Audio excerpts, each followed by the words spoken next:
Magandang tanghali, kumusta po? Narito po ulit ang update natin para sa lagay ng ating panahon ngayong tanghali po ng February 25, 2024 na kung saan sa ngayon po ay may dumadaloy ng hanging amihan dyan po sa may extreme northern Luzon habang easterlies pa rin ang hangin na umiihip po sa malaking bahagi ng ating bansa. At sa ating long range forecast, consistent pa rin na walang bagyo na nakikita mula rito na tatawid dito sa ating bansa hanggang po sa matapos ang buwan na ito o hanggang po sa susunod na 2 linggo.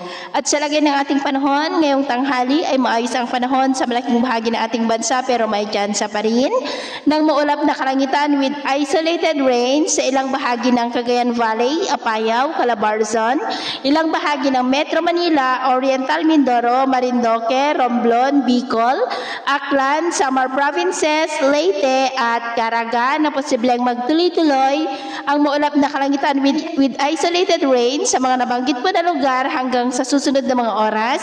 Kaya mag-ingat po tayo sa posibleng banta pa rin ng mga pagbaha at pagguho ng lupa.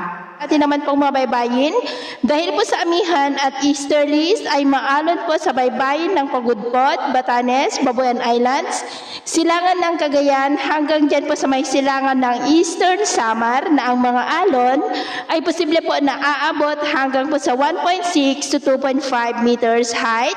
Kaya iwasan po muna natin ang papalaot dyan sa mga may kulay pula para mas makaiwas sa mga sakunang pangkaragatan. So, ito po ang latest update natin sa araw na ito.